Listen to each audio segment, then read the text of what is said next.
नाज़रीन आदाब, यह है समय न्यूज नेटवर्क और आप देख रहे हैं आलमी समय। अपना खुसूसी प्रोग्राम स्पोर्ट्स राउंडअप लेकर हाजिर हूं मैं शबाब अनवर।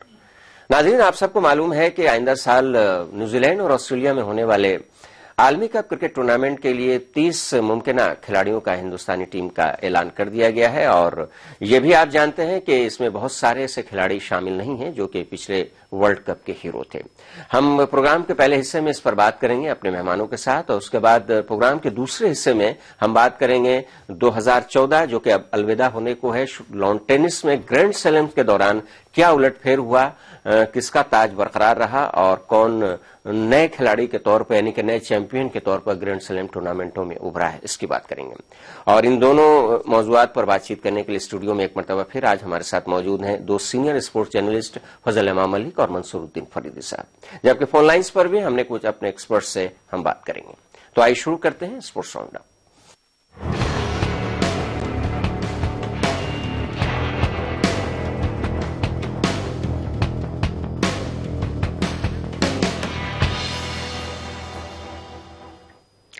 तो ऑस्ट्रेलिया और न्यूजीलैंड की मुश्तरका मेजबानी में आइंदा साल वर्ल्ड कप होना है और जैसे कि आप जानते हैं कि टीम इंडिया के 30 मुमकिन खिलाड़ियों के नाम का ऐलान भी कर दिया गया और इस 30 खिलाड़ियों पर काफी बहस भी चल रही है और इनमें टीम से बाहर चल रहे वीरेंद्र सहवाग, युवराज सिंह, जहीर खान, गौतम गंभीर और हरभजन सिंह को टीम में शामिल नहीं किया गया है। ये खास बात है। हम अपने मेहमानों से बात करेंगे कि सिलेक्टरों का जो फैसला है वो किस तरह का फैसला है। आइए पहले सुनते हैं राजीव शुक्ला क्या कह रहे हैं इस सिलेक्शन के बारे में।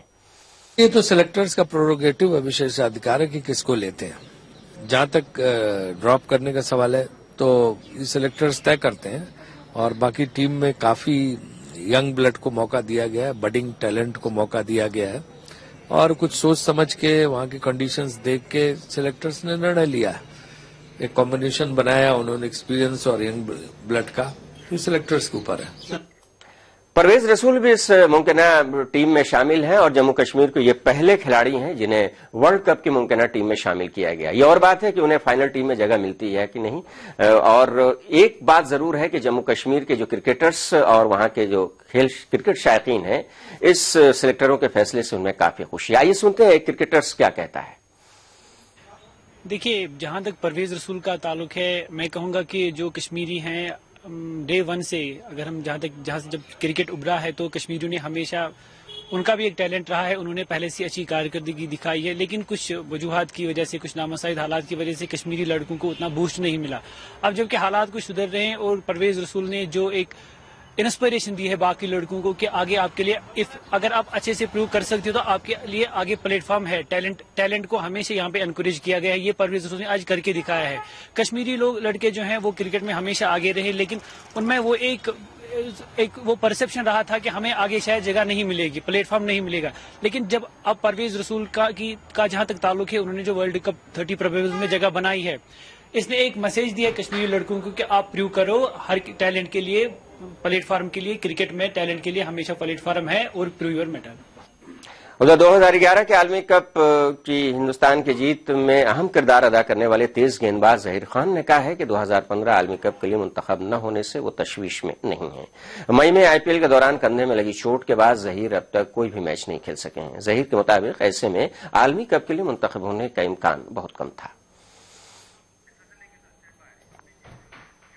हमारे साथ क्रिकेट एक्सपर्ट एक और मोहम्मद इशाउद्दीन भी जुड़ गए हैं, लेकिन पहले स्टूडियो में मौजूद मेहमानों से बात करते हैं। शुरुआत करते हैं फजल इमाम मलिक से। फजल साहब, आपसे पहले भी बात हो चुकी है, जहीर खान को तो उम्मीद ही नहीं थी क्योंकि उनको चोट लगी थी, लेकिन और जो कई नाम है, वीरेंद्र सहवाग और इसके अलावा 3 खिलाड़ी और हैं, आपको क्या लगता है? कहा यह जा रहा है कि जो बिल्कुल नए खिलाड़ी हैं वो शायद ऑस्ट्रेलिया और न्यूजीलैंड की तेज उछाल वाली विकेट पर खेलने का तजुर्बा नहीं है, तो हो सकता है कि ये जो चाल है सिलेक्टरों की वो कामयाब ना हो पाए।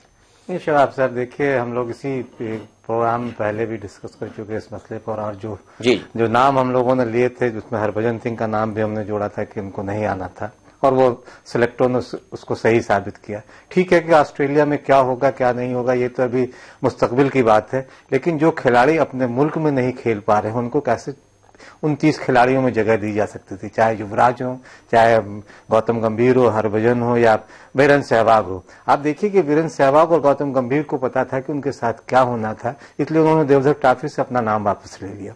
तो उन्हें भी पता है कि आने वाले दिनों में क्या होने वाला था, उनके नाम पे गौर किया जाता या नहीं किया जाता, वो प्रोबेबल्स में होते या नहीं होते, ये एकदम साफ था उनके सामने भी सारी चीजें, क्योंकि वो रन बना नहीं रहे थे। जो रन नहीं बना रहा है उसको कैसे आप... हालांकि रणजी ट्रॉफी में उनका फॉर्म टीम के ऐलान होने के बाद वापस आया है और इतनी ज्यादा मजबूती के साथ अब बल्लेबाजी करने लगे वीरेंद्र सहवाग के प्रैक्टिस के दौरान एक घर की खिड़की का शीशा भी उनके गेंद से टूट गया था। मंसूर फरीदी साहब के वीरेंद्र सहवाग ने रणजी ट्रॉफी के पहले मैच में 9 रन बना के आउट हो गए। देखिए जब किस्मत खराब होती वो रन आउट हुए।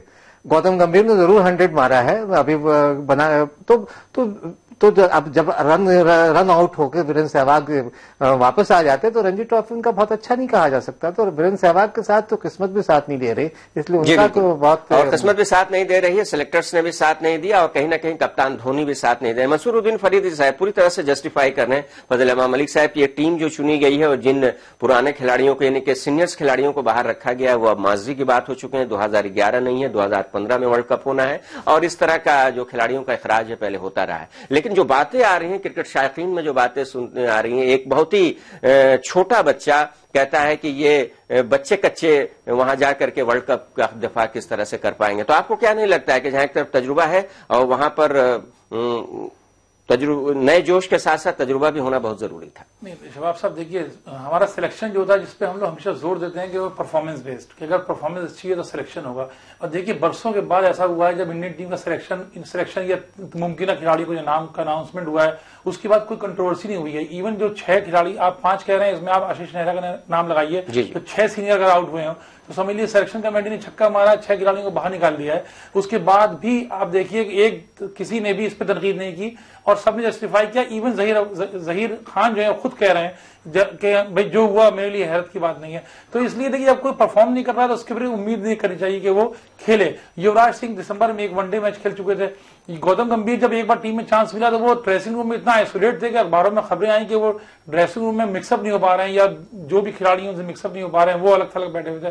तो एक बहुत बड़ा फर्क है इन खिलाड़ियों के लिए कि इनकी वापसी के जो है रास्ता आसान नहीं है। और अब देखिए उम्मीदें छोड़ी उन्होंने, वो अब रणजी ट्रॉफी में ट्राई कर रहे हैं क्योंकि रणजी ट्रॉफी एक रास्ता है जो उनको वापस ला सकता है। जैसे जहीर खान ने कहा, जैसे गौतम गंभीर कोशिश कर रहे हैं। और एक आखिरी प्लेटफॉर्म जो बचता है उनका आईपीएल बचता है जहां रह के वो अपना क्रिकेट का शौक जो है पूरा कर सकते हैं। तो अब क्रिकेट का शौक ही पूरा कर सकते हैं अगर संजीदा क्रिकेट की बात की जाए। परफॉर्म नहीं कर रहे हैं, सबसे बड़ी चीज है कि परफॉर्म नहीं कर रहे हैं। जो नए लड़के वो परफॉर्म कर रहे हैं। आप देखिए कि ओपनिंग स्लॉट्स में कहाँ आप 5 गौतम गंभीर और वीरेंद्र सहवाग को फिट कीजिएगा। 3 खिलाड़ी आपके पास रहाणे है, ये रोहित शर्मा है और 5 ओपनर आपके सामने खड़े एक पूरी कतार हो जो अच्छा कर रहा है। ऐसा नहीं है कि खराब। शाहरुद्दीन, आप स्टैटिस्टिशियन है, क्या इन लोगों का खाता आपने बंद कर दिया है? इन खिलाड़ियों का वापसी अब नहीं हो पाएगी? ईशा ने पिछले प्रोग्राम में युवराज सिंह की वकालत की थी। ईशा ने जी हमने वकालत की, हमने ये कहा कभी कभी जो है धोनी के लिए टोटके साबित होते हैं,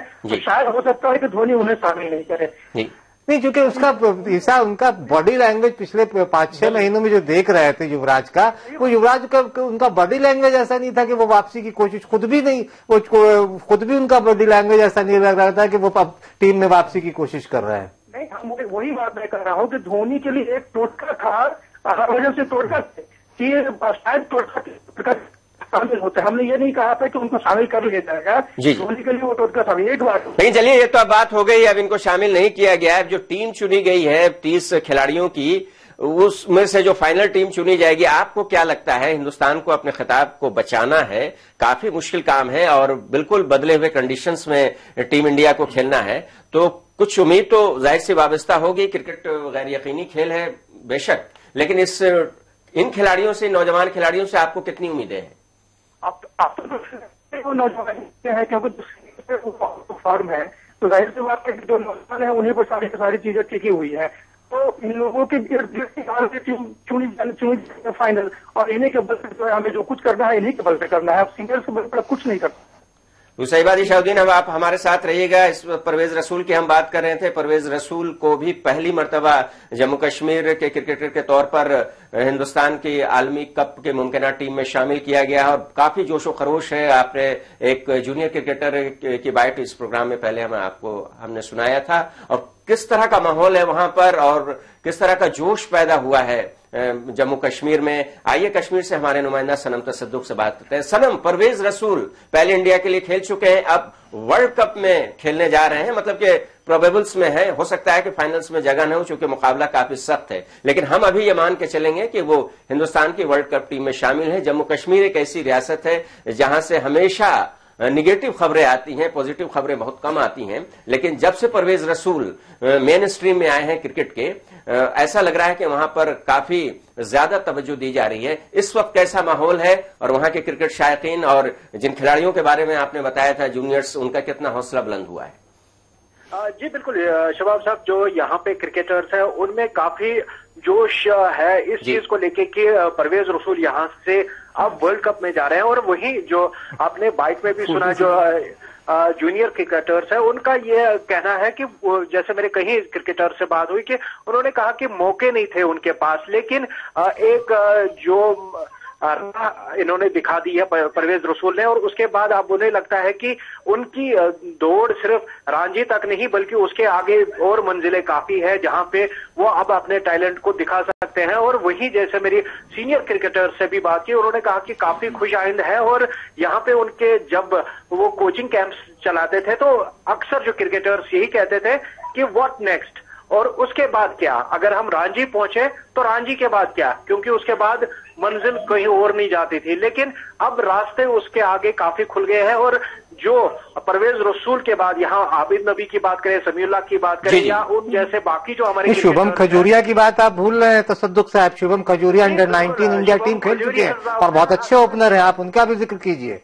जी बिल्कुल, शुभम खजूरिया या उन जैसे यहाँ पे काफी जो हमारे पास टैलेंट है जिनको अभी तक मौका नहीं मिला है, लेकिन जो यहाँ पे अभी परवेज रसूल ने एक जो उनको एक राह मिली है, वो मेन स्ट्रीम क्रिकेट में आ गए हैं। अब टीम इंडिया के लिए तो खेल ही चुके हैं, अब वर्ल्ड कप के लिए जा रहे हैं और प्रोबेबल्स में है अभी, और उम्मीद की जा रही है कि वो जगह बना लेंगे, जो फाइनल टीम है उसमें भी वो जगह बना लेंगे। और यहाँ पे उसकी वजह से जो नया टैलेंट है उनमें एक नया जोश है। लेकिन नए टैलेंट में जोश पैदा हुआ, एक तरफ आप बात कर रहे हैं, एक तरफ आप ही की खबर में बताया गया है सनम साहब के जो मेन स्टेडियम है क्रिकेट का, वहां सियासी रैली होने जा रही है, तो दोनों काम साथ साथ कैसे चलेगा? जी बिल्कुल, यह अफसोसनाक है कि नरेंद्र मोदी जैसे सुलझे हुए पॉलिटिशियन यहाँ आके जो उनका वेन्यू है वो वेन्यू उन्होंने इंटरनेशनल स्टेडियम, एक ही इंटरनेशनल स्टेडियम हमारा जो यहाँ पे जम्मू कश्मीर में है वो शेर कश्मीर क्रिकेट स्टेडियम है जहाँ पे ये कल रैली होनी है, लेकिन उस स्टेडियम का इतना बुरा हाल कर दिया गया, जगह जगह पे गड्ढे खोदे गए, यहाँ तक कि हमने अपने जैसे आपने इससे पहले भी देखा होगा विजुअल्स में भी कि एक कील को निकालने के लिए जहाँ इनके पास मेटल डिटेक्टर्स ने बीप किया, वहां पे उन्होंने खोदा और वहां से एक कील निकला, जबकि यहाँ पे जगह की कमी नहीं थी, कहीं और वेन्यूज थी जहां पे ये। चलिए सनम साहब, हम अगले प्रोग्राम में इस पूरे मामले पर तफसील से बात करेंगे कि किस तरह वहां उस मैदान का हश्र हुआ है और दीगर भी बहुत सारे ऐसे स्टेडियम हैं जहां पर सियासी रैलियां होती रही हैं और फिर वहां पर एग्जीबिशंस भी लगाए जाते हैं और चाट के ठेले भी लगाए जाते हैं। परवेज रसूल के ताल्लुक से शबाब एक बात ये कहना चाहूंगा कि परवेज रसूल की दिक्कतें नहीं है, परवेज रसूल वहां के स्टेट एसोसिएशन की सारी परेशानी है। स्टेट एसोसिएशन जो कि फारूक अब्दुल्ला के हाथ में है, वो इतनी गड़बड़ियां उन्होंने की है कि वहां से अच्छे खिलाड़ी नहीं आ पाए। उन्होंने सिर्फ अपने को ज्यादा एक्सपोज किया, वहां के खिलाड़ियों के लिए जिस तरह से करना चाहिए, जाके दूसरा स्टेट एसोसिएशन भी, जैसे हम बंगाल वगैरह का जिक्र करें, वहां का स्टेट एसोसिएशन या दूसरे मुंबई महाराष्ट्र और दूसरी जगह की, वहां का स्टेट एसोसिएशन अपने खिलाड़ियों को बहुत तरजीह देता है, उनके लिए लड़ाई भी लड़ता रहा बीसीसीआई से।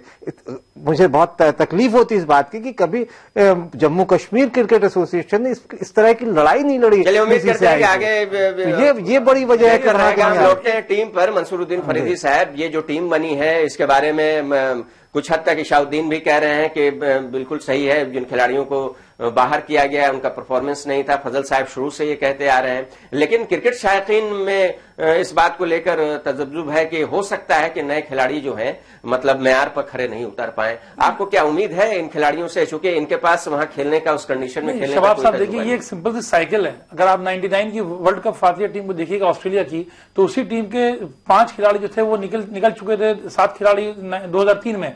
जब 2003 में जब फाइनल में पहुंची ऑस्ट्रेलिया की टीम, तो उसमें पिछले वर्ल्ड कप के सिर्फ 5 ही खिलाड़ी बचे थे। तो ये इसी एक साइकिल है, कौन अच्छा खेल रहा है, कौन आ रहा है सामने, कौन जा रहा है। अब जो नई लौट है बहुत अच्छी लौट है, देखिएगा ये अच्छा परफॉर्म करेगी। और जो धोनी अब जो टीम ले गए इससे बहुत मुश्किल से हमारे ख्याल 2 या 3 खिलाड़ी चेंज होंगे। जो आप ये जो टीम ऑस्ट्रेलिया गई हुई उसी में से 15 खिलाड़ी चुने जाना है, और इसमें से कोई बहुत रद्दोबदल नहीं होना। दूसरी चीज शबाब ये है कि फरीदी की बात में जोड़ूंगा कि आप देखिए कि 1973 में हमने वर्ल्ड कप जीता, और जब वेस्ट इंडीज की टीम यहाँ हिंदुस्तान आई तो हमें सफाया कर गई। तो इस तरह की चीजें होती रहती है। अब कहीं ना कहीं तो हमें एक नए लोगों को मौका भी देने होंगे। हम फिर अगर हम इन पुराने खिलाड़ियों के साथ कुछ परफॉर्म नहीं कर पाते तो फिर हम ही लोग कहते कि भाई पुराने खिलाड़ियों को क्यों मौका दिया गया। आप एक खास बात शाहुद्दीन से जानना चाहेंगे। शाहुद्दीन साहब, जैसे ही फिलिप ह्यूज को चोट लगी है, उसके बाद नागहानी हालत में उनकी मौत हुई, उसके बाद न्यूजीलैंड और पाकिस्तान ने फैसला किया कि बाउंसर नहीं होगी, कम से कम पहले मैच की अगर बात की जाए। लेकिन उसके बाद फिर से बाउंसर वापस आ गई है, और जिस तरह का हादसा पेश आया है, क्या आपको लगता है कि जो नए लड़के जो भी ऑस्ट्रेलिया में जाएंगे वर्ल्ड कप खेलने के लिए, उसका कुछ न कुछ साइकोलॉजिकल प्रेशर उन खिलाड़ियों पर, खासतौर से बल्लेबाजों पर भी रहेगा? बिल्कुल बिल्कुल रहेगा। और भारतीय टीम के कोचों ने कहा भी है कि संभाल कर खेलना होगा, बच्चे की कोशिश करनी होगी, लेकिन बाहर खेलने के लिए उन्हें तैयार भी रहना पड़ेगा। और ऑस्ट्रेलिया के गेंदबाज ने कहा भी है कि हम बाउंसर फेंकेंगे और बचने की कोशिश करेंगे इंडियंस। हम शुक्रिया अदा करेंगे मोहम्मद इशादुद्दीन हमारे साथ जुड़ने का। स्टूडियो में मौजूद अपने दोनों सहाफी मेहमानों से हम एक बार फिर ये जानना चाहेंगे, फजल इमाम मलिक साहब, घूम फिर का बात वहीं पर आ रही है कि क्या ये नई नवेली टीम जो है वर्ल्ड कप का दिफा करने में कामयाब हो पाएगी? अगर कामयाब हो भी पाए तो उसमें भी क्या महेंद्र सिंह धोनी की पसंद और नापसंद के मुताबिक हतमी टीम मैदान में जाएगी, जो कि फाइनल 11 होती है? ये सवाल बार बार उठ रहा है। देखिए शबाब, इसमें कहीं कोई दो राय नहीं कि कप्तान की पसंद चलती है। कप्तान धोनी की ज्यादा पसंद चलती है। अब रविंद्र जडेजा एक बहुत मिसाल है सामने, जो कई मैचों में नहीं चले लेकिन फिर भी वो हिंदुस्तानी टीम का हिस्सा है। तो ये अगर मगर चलता रहेगा, क्यों हो क्या, इस तरह की बहुत सारी चीजें, चूंकि सिलेक्टर्स भी उन्हीं की सुन रहे हैं, तो इसलिए इन सारी चीजों से परे सवाल यह है कि जो नई टीम है, हम बार बार नई टीम कर रहे हैं, लेकिन मुझे लगता है कि ऐसी नई टीम भी नहीं है। रोहित शर्मा को आप देखिए, बहुत एक्सपीरियंस हो गया वनडे का उन्होंने अभी वर्ल्ड रिकॉर्ड भी बनाया। तो रोहित शर्मा है, अजिंक्य रहाणे, विराट कोहली, उन पे बहुत बड़ी जिम्मेदारी रहेगी। वो विवियन रिचर्ड्स का उन्होंने रिकॉर्ड तोड़ा हाल में सबसे तेज रन बनाने का। तो बहुत सारी चीजें जो हमारी टीम के पक्ष में भी जाती है, लेकिन सबसे बड़ी चीज है कि वहां बल्लेबाजी के साथ साथ हमारे गेंदबाजों को चलना होगा। गेंदबाज अगर चल गए तो बल्लेबाजी भी चल जाएगी, मुझे लगता है। मंसूर साहब, ब्रेक पर जाना है। हम मुख्तसर में आपसे जानना चाहेंगे कि किस तरह की तब्दीली, जैसा कि फजल साहब कह रहे हैं कि बहुत ज्यादा तब्दीली देखने को नहीं मिलेगी, और जो टीम बनेगी कितनी कॉम्पैक्ट बनेगी? देखिए, अब जैसे बात हुई है कि जो टीम गई है उसमें से मुश्किल से 1-2 चेहरे बदले जा सकते हैं। वो भी अभी रणजी ट्रॉफी में जो परफॉर्मेंस होगी, जैसे कि परवेज रसूल ने कहा कि मेरे लिए रणजी ट्रॉफी बहुत अहम है, क्योंकि इसकी परफॉर्मेंस जो है हो सकता है उन्हें सिलेक्शन करा दे, कहीं ना कहीं गुंजाइश है। तो इससे 1 या 2 नाम कहीं ना कहीं आपके मुंह। और एक बड़ा सवाल यह है कि क्या जिन खिलाड़ियों को बाहर किया गया है कि उनकी वापसी वनडे टीम में हो सकती है? नहीं, वो नामुमकिन है शबाब। वो जो जिन 5-6 लोगों को बाहर किया गया वो इन 30 में अब आ नहीं सकते। ये 15 खिलाड़ी, आप एक तरह से हम जान रहे हैं कि कौन 15 खिलाड़ी जाने वाले हैं, यही 15 खिलाड़ी जाएंगे। नहीं, 30 की बात नहीं, मैं वनडे टीम की बात कर रहा हूं। वनडे टीम की बात कर रहे हैं। हिंदुस्तानी टीम में उनकी वर्ल्ड कप के बाद भी हो सकती है कि नहीं? देखिए, वर्ल्ड कप में अब मुझे तो सहवाग की वापसी कहीं जरा बराबर चांस नहीं लग रहा। अब सहवाग को भी अपने टांग देनी चाहिए बल्ले के लिए। हमारे दोनों एक्सपर्ट का यह मानना है कि जिन खिलाड़ियों को बाहर किया गया है वो जाहिर सी बात से नफसियाती तौर पर भी काफी पस्त हो गए होंगे, और हालांकि रणजी ट्रॉफी में रन्स बन रहे हैं, लेकिन उम्मीद की जाती है कि कुछ खिलाड़ी ऐसे हैं जो कि वर्ल्ड कप के बाद हिंदुस्तानी टीम में वापस आ सकते हैं। लेकिन बहरहाल जो टीम गई है, जो टीम जाने वाली है, और जिस टीम से फाइनल टीम का सिलेक्शन होना है, उससे हमारे दोनों एक्सपर्ट और मोहम्मद इशाउद्दीन मुतमईन है। सिर्फ युवराज सिंह को लेकर के थोड़ा सा लोगों को इस बात की तशवीश है कि अगर युवराज सिंह को अगर लिया जाता तो अच्छा रहता, क्योंकि अगर उन्हें नहीं लिया जा रहा है, क्योंकि वो एक ऐसे खिलाड़ी हैं जिन्होंने हिंदुस्तान के लिए खेलते हुए एक बहुत बड़ी बीमारी का सामना किया। अगर वर्ल्ड कप खिला करके उन्हें एक अच्छे तरीके से विदा किया जाता तो बहुत बेहतर रहता। बहरहाल सिलेक्टर का फैसला जो होता है वो आखिरी होता है। वक्त हो गया एक ब्रेक का। ब्रेक के बाद लौटेंगे तो हम बात करेंगे कि 2014 जो अब खत्म होने वाला है उसमें ग्रैंड स्लैम में किस तरह का उलटफेर देखने को मिला।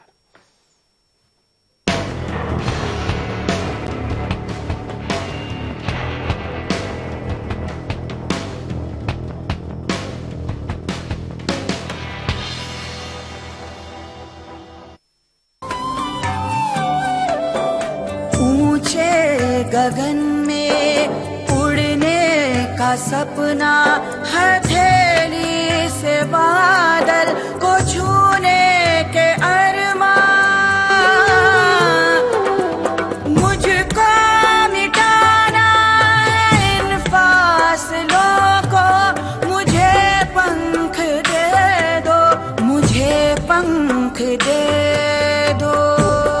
मुल्क की परवाज में आपका इनकम टैक्स करे ताउन।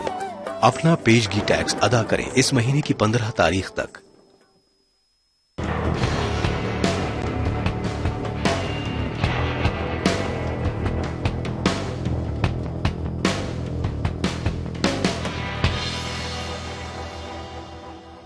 वक्फे के बाद एक बार फिर आपका खैर मकदम है। आप देख रहे हैं हमारा खुसूसी programme sports round up. Studio में मौजूद हैं दो सीनियर स्पोर्ट्स जर्नलिस्ट फजल इमाम मलिक और मंसूरुद्दीन फरीदी साहब। 2014 अब खत्म होने को है और जाहिर सी बात है इस साल भी टेनिस के जो ग्रैंड स्लैम्स हुए उसमें काफी उलटफेर हुआ। कुछ नए खिलाड़ियों ने जहां बाजी मारी, वहीं कुछ पुराने खिलाड़ियों की बालादस्ती भी रही। आइए देखते हैं पहले की रिपोर्ट। साल 2014 की शुरुआत एक नए ग्रैंड स्लैम चैंपियन के उरूज के साथ हुई। गुज़िश्ता कुछ महीनों से बड़े सितारों को टक्कर दे रहे स्टोनिस्लास वावरिंका आखिरकार 29 साल की उम्र में ऑस्ट्रेलियन ओपन जीतने में कामयाब रहे।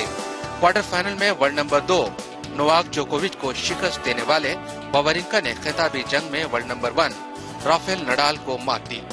2005 के बाद पहली बार फेडरर, एंडी मरे, जोकोविच और नडाल की चौकड़ी के बाहर किसी खिलाड़ी को ग्रैंड स्लैम जीतने में कामयाबी हासिल हुई। खातून जुमरे में चीन की लीना ने स्लोवाकिया की डोमिनिका सिबोलोकोवा को हराकर अपने करियर का दूसरा ग्रैंड स्लैम खिताब जीता। साल के दूसरे ग्रैंड स्लैम फ्रेंच ओपन में क्ले कोर्ट के बेताज बादशाह राफेल नडाल की बादशाहत कायम रही। फ्रेंच ओपन के फाइनल में नडाल ने नोवाक जोकोविच को 4 सेटों में हराकर तारीखी जीत दर्ज की। ये नडाल का 9वां फ्रेंच ओपन और 14वां ग्रैंड स्लैम खिताब था। मुसलसल 5 बार फ्रेंच ओपन चैंपियन बनने वाले नडाल पहले खिलाड़ी बने। खातून जुमरे में रूसी हसीना मारिया शारापोवा की ताजपोशी हुई।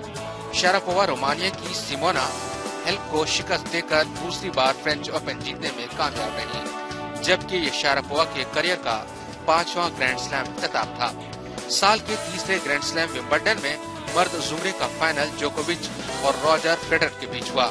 5 सेटों तक चले इस यादगार मुकाबले को जीतकर जोकोविच दूसरी बार विंबलडन चैंपियन बने। जोकोविच के लिए ये 7वां ग्रैंड स्लैम टाइटल था, जबकि फेडरर रिकॉर्ड 8वें विंबलडन खिताब से चूक गए। चेक रिपब्लिक की पेत्रा केवितोवा खातून चैंपियन बनी। कनाडा की यूजीसी बोशार्ट को 6-3, 6-0 से शिकस्त से 2-4 करते हुए केवितोवा ने दूसरी बार विंबलडन चैंपियन बनने का हक हासिल किया। साल के आखिरी grand slam event US open में एक और नया ग्रैंड स्लैम फातेह उभर कर सामने आया। मर्द जुमरे में क्रोएशिया के मारिन चिलिच और जापान के केई निशिकोरी के बीच खिताबी जंग हुई। 2005 के बाद पहली बार जोकोविच, नडाल और फेडरर की त्रिमूर्ति में से कोई भी किसी ग्रैंड स्लैम फाइनल में नहीं खेल रहा था। बिग सर्विंग मारिन चिलिच ने निशिकोरी को हराकर अपना पहला ग्रैंड स्लैम टाइटल जीता। 2001 के बाद मेंस ग्रैंड स्लैम जीतने वाले चिलिच दूसरे क्रोएशियाई खिलाड़ी बने। खातून जुमरे में सेरेना विलियम्स का दबदबा कायम रहा। खातून सिंगल फाइनल में कैरोलिन वोज़िंका को शिकस्त देकर सेरेना विलियम्स ने यूएस ओपन में जीत की हैट्रिक पूरी की। 18 ग्रैंड स्लैम खिताब के साथ सेरेना विलियम्स अब ओपन एरा में सिर्फ स्टेफी ग्राफ से पीछे हैं, जिनके नाम 22 ग्रैंड स्लैम खिताब है। 33 साल के हो चुके रॉजर फेडरर अपना 8वां विंबलडन टाइटल तो नहीं जीत सके, लेकिन स्विट्जरलैंड के साथ बावकात डेविस कप टीम इवेंट जीतने में उन्हें जरूर कामयाबी मिली। स्विट्जरलैंड पहली बार डेविस कप चैंपियन बना। जबकि 17 ग्रैंड स्लैम जीत चुके रॉजर फेडरर की ट्रॉफी कैबिनेट भी डेविस कप में जीत के साथ कंप्लीट हो गई। आलमी समय के लिए ब्यूरो रिपोर्ट। तो नाज़रीन, आपने देखा कि 2014 के ग्रैंड स्लैम्स टूर्नामेंटों में किस तरह का उलटफेर हुआ और जो अहम खिलाड़ी थे उनका किस तरह से दबदबा कायम रखा। और आलमी समय में पहली मर्तबा बात करने के लिए इस वक्त हमारे साथ फोनलाइन पर जुड़ चुके हैं हिंदुस्तान के डेविस कप टीम के साबिक कप्तान अख्तर अली साहब। अख्तर साहब, आलमी समय में आपका खैर मकदम है। और जिस तरह से ग्रैंड स्लैम्स टूर्नामेंट हुए जो काफी बावकार टेनिस के टूर्नामेंट्स माने जाते हैं, और आपने अभी सुना भी होगा कि जिस तरह का उतार चढ़ाव देखने को मिल रहा है, और अगर 2-3 खिलाड़ियों को छोड़ दें तो हर ग्रैंड स्लैम में कुछ नया चेहरा सामने आ जाता है। तो 2014 के ग्रैंड स्लैम्स को आप एक टेनिस खिलाड़ी और कोच की हैसियत से किस तरह से देखते हैं? देखिए, पहले कुछ जमाने में जी 4 ग्रैंड स्लैम में 3 ग्रैंड स्लैम जो ग्रास कोर्ट पे होता था, तो बहुत हेल्प करता था सर्व वाली प्लेयर के लिए जो सर्व वाली करता था। मगर अब आजकल क्या है कि 4 ग्रैंड स्लैम 4 डिफरेंट सर्फेस पे होता है। फ्रेंच होता है स्लो क्ले में, विच इज वेरी डिफिकल्ट होता है। विंबलडन है ग्रास कोर्ट में, यूएस क्ले होता है, और ऑस्ट्रेलियन जो है वो डिफरेंट बाउंस करते हो। तो बहुत tough to win 5 grand slam, 4 grand slam specially 4 different surface पे खेला जाता है। डेप्थ ऑफ द टेनिस हमारे में और अभी क्या थी कि लास्ट 10 बरस में 12 बरस में depth of the tennis improve बहुत हो गई है। यानी लगातार मुश्किल होता जा रहा है, ये कहने का मतलब है आपके? नहीं, ऐसा ये है कि बहुत टॉप प्लेयर्स हैं और टेक्नोलॉजी से वजह से गेम चेंज हो गया है, और बिग सर्विंग है, big most of the players जो है बहुत लंबे और तगड़े हैं, फिजिकल ट्रेनिंग का प्रोग्राम बहुत स्ट्रांग है, और पैसा बहुत आ गया खेल में। अख्तर अली साहब, थोड़ी सी जहमत देंगे। 2 शनासा आपके स्टूडियो में हमारे साथ मौजूद हैं, फजल इमाम मलिक साहब और मंसूरुद्दीन फरीदी साहब। पहले थोड़ा सा इनका रिएक्शन ले लेते हैं और आखिर में फिर आपसे बात करेंगे। अभी आपने सुना फजल साहब की किस तरह से अख्तर अली साहब बता रहे हैं ग्रैंड स्लैम्स में जिस तरह से जैसे जैसे टेक्नोलॉजी बढ़ी है वैसे वैसे किस तरह की तब्दीली आई है। 2014 के जो ग्रैंड स्लैम्स मुकाबले थे और उसमें जो उलटफेर हुआ या फिर जिन खिलाड़ियों की बालादस्ती रही, तो 15 की शुरुआत के ग्रैंड स्लैम्स और फिर पूरे साल होने वालों पर इसका क्या असर पड़ेगा? देखिए, अख्तर साहब ने बहुत अच्छी बात की, चूंकि उनको टेनिस की जितनी जानकारी है, हम लोग वो खेलते रहे हैं, बहुत नजदीक से देखा भी, हम लोग तो सिर्फ कवर करते रहे या थोड़ी बहुत जितनी जानकारी, उसमें ये लग रहा है कि 2015 आने वाले दिनों में भी लगभग वही बहुत ज्यादा हालात में बहुत ज्यादा तब्दीली नहीं होगी। फेडरर जरूर उम्र दराज हो रहे हैं, लेकिन राफेल नडाल मुझे लगता है वो वापसी करेंगे, उनकी वापसी होगी। अख्तर साहब से शायद मेरी इस बात से मुतफिक हो। जोकोविच है उनकी वो भी ऐसा नहीं है कि बहुत खराब टेनिस खेल रहे हैं। विलियम्स बहनों का दबदबा कब खत्म होगा? हारना जीतना लगा। देखिए, विलियम्स बहनों का दबदबा भी जैसे अभी कायम है। क्योंकि एक एरा होता है हर टेनिस, आप देखिएगा टेनिस का हर अगर दौर में देखिएगा तो एक टेनिस का एक दौर चलता है, चाहे वो खवातीन के ज़माने में हो या मर्दों के ज़माने में। आप देखिए, चाहे वो फेडरर का दौर रहा हो, कभी पीट सैम्प्रास का दौर था, एवन लंडल का दौर था, स्टेफी ग्राफ का दौर था, मार्टिना नवरात्रि, तो एक दौर चलता है। तो ये दौर भी इसी तरह का कि सेरेना या विलियम्स बहनों का दौर है। जी बिल्कुल। और मंसूरुद्दीन फरीदी साहब ने काफी टेनिस कवर की है जी, हम उनसे जानना चाहेंगे कि ये जो ग्रैंड स्लैम्स का एक नया कहा जाए कि ढांचा देखने को मिल रहा है, वो उसमें किस तरह के पहले के मुकाबले तब्दीली, आप जैसा कि टेक्नोलॉजी की बात अख्तर अली साहब ने की, खिलाड़ी और कोच के। देखिए शबाब साहब, हर खेल में चेंजेस आई हैं, जैसे कि बता रहे हैं आप, हमारे अख्तर साहब बता रहे हैं, जो बड़ी तब्दीली आ रही है, जैसे उन्होंने ग्राउंड का जिक्र किया और टेक्नोलॉजी का जिक्र किया। लेकिन एक सबसे बड़ी जो इसमें मतलब अच्छी अलामत यह है कि आपके गेम्स में आप किसी एक की मोनोपोली नजर नहीं आ रही 2014 में। कि अगर मेंस की बात करें, चार फाइनल में 4 डिफरेंट विनर निकल के सामने आ रहे हैं, वही हाल वीमेंस में हो रहा है। तो एक ये चीज अच्छी है कि हम एक का डोमिनेशन नहीं रहा, कई अलग चेहरे या कई अलग नाम सामने आ रहे हैं। ये चीज जो है टेनिस के लिए भी बहुत अच्छी है। अख्तर अली साहब से हम जानना चाहेंगे कि 2015 नए साल में अगर ग्रैंड स्लैम्स हिंदुस्तान के ताल्लुक से अगर देखा जाए तो सानिया मिर्जा हैं और भी कुछ खिलाड़ी, क्या आपको ऐसा लगता है कि कुछ अपना चैलेंज यानी कि दावा पेश कर सकेंगे? देखिए, हिंदुस्तान के खिलाड़ी हैं जो उनका कोई चांस नहीं सिंगल्स में ग्रैंड स्लैम पे। जी जी, नो चांस जिसको कहते हैं हम। मगर डबल्स और मिक्स डबल्स में बहुत ही अच्छे परफॉर्मेंस हो रहे हैं, और स्पेशली जो मैंने देखा सानिया मिर्जा, उसने बहुत इंप्रूव किया है और बहुत अच्छा खेल रही है। डबल और मिक्स डबल्स में अभी भी काफी अच्छा चांस है। बहुत डबल मिक्स डबल में अच्छा चांस है। लिएंडर पेस है, वो उनकी उम्र हो रही है, और भूपति है वो नहीं खेलते हैं। तो Rohan Bopanna is only chance जो ग्रैंड स्लैम के डबल्स मिक्स डबल्स में कुछ कर सकते हैं, वरना सिंगल्स में हमारा कोई चांस नहीं है। और ऑस्ट्रेलियन तो बहुत ही टफ होता है। ग्रैंड स्लैम इसलिए टफ होता है, देखिए कि वो 2 हफ्ते के मैचेस होते हैं। जी प्लेयर को 2 weeks they have to be in sharp, they have to be very good condition. और स्पेशली ऑस्ट्रेलियन चैंपियनशिप में क्या होता है कि हीट बहुत होती है, सबसे टफ। चलिए, बहुत मुश्किल है। और अख्तर अली साहब का कहना है, जो कि हिंदुस्तान के खुद साबिक डेविस कप कैप्टन और कोच भी रह चुके हैं, उनका कहना है कि डबल्स और मिक्स डबल्स में तो काफी चांसेस हैं और काफी अच्छी परफॉर्मेंस हो भी रही, लेकिन सिंगल्स में अभी भी कोई उम्मीद नजर नहीं आ रही। बहुत बहुत शुक्रिया अख्तर अली साहब आपका हमारे साथ जुड़ने के लिए। थैंक यू साहब, थैंक यू। और स्टूडियो में मौजूद दोनों एक्सपर्ट फजल इमाम अली को मंसूरुद्दीन फरीदी साहब का भी हम शुक्रिया अदा करेंगे, क्योंकि प्रोग्राम का वक्त अब खत्म हो गया है। तो नाज़रीन, इस खुसूसी प्रोग्राम स्पोर्ट्स राउंड अप में फिलहाल इतना ही। आप आलमी समय को इंटरनेट पर भी देख सकते हैं, लॉग ऑन करें समय लाइव। तो फिलहाल शबाब अनवर को दीजिए इजाजत, लेकिन आप देखते रहिए आलमी समय।